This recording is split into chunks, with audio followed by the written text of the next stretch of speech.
നമസ്കാരം. വരാനിരിക്കുന്ന ലോക്സഭാ തിരഞ്ഞെടുപ്പിൽ ആലപ്പുഴ മണ്ഡലത്തിൽ മത്സരിക്കുമെന്ന് കെ.എം. ഷാജഹാൻ. മുൻ മുഖ്യമന്ത്രി വി.എസ്. അച്യുതാനന്ദന്റെ അഡീഷണൽ പ്രൈവറ്റ് സെക്രട്ടറി ആയിരുന്ന കെ.എം. ഷാജഹാൻ സമൂഹ മാധ്യമങ്ങളിലൂടെയാണ് ലോക്സഭാ തിരഞ്ഞെടുപ്പിൽ മത്സരിക്കുന്ന കാര്യം പ്രഖ്യാപിച്ചത്. CPM-നെതിരെയും മുഖ്യമന്ത്രി പിണറായി വിജയനെതിരെയും നിരന്തരം വിമർശിക്കുന്നവരിൽ പ്രധാനിയാണ് കെ.എം. ഷാജഹാൻ.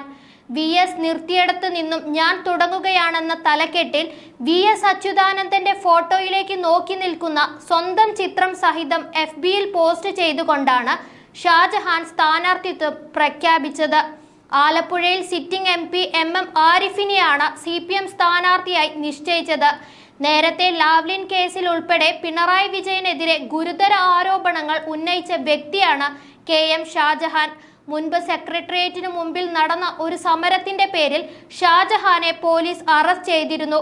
ഇതിന് പിന്നാലെ തനിക്കെതിരെ നടന്നത് രാഷ്ട്രീയ ഗൂഢാലോചനയാണെന്നും ലാവ്ലിൻ കേസിൽ ഇടപെട്ടതിന് പിണറായി പ്രതികാരം ചെയ്യുകയാണെന്നും ഷാജഹാൻ ആരോപിച്ചിരുന്നു.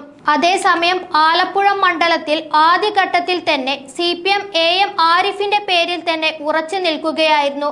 ഒടുവിൽ കഴിഞ്ഞ ദിവസം 15 മണ്ഡലങ്ങളിലെയും സ്ഥാനാർത്ഥികളെ ഔദ്യോഗികമായി പ്രഖ്യാപിക്കുകയും ചെയ്തിരുന്നു. തോമസ് ഐസക്കിന്റെ പേരും മണ്ഡലത്തിൽ ഉയർന്നു വന്നെങ്കിലും അദ്ദേഹത്തെ പത്തനംതിട്ടയിലാണ് മത്സരിപ്പിക്കുന്നത്. മണ്ഡലത്തിൽ കോൺഗ്രസിനാവട്ടെ ഇതുവരെ സ്ഥാനാർത്ഥിയെ നിശ്ചയിക്കാനും കഴിഞ്ഞിട്ടില്ല. മുതിർന്ന നേതാവും മുൻ MP-യുമായ KC വേണുഗോപാൽ, യൂത്ത് കോൺഗ്രസ് അധ്യക്ഷൻ രാഹുൽ മാങ്കൂട്ടത്തിൽ, മുൻ DCC പ്രസിഡന്റ് AA ഷുക്കൂർ എന്നിവരാണ് പരിഗണനയിലുള്ളത്. വേണുഗോപാലിനാണ് ഇതിൽ കൂടുതൽ സാധ്യത കൽപ്പിക്കപ്പെടുന്നത്. നന്ദി.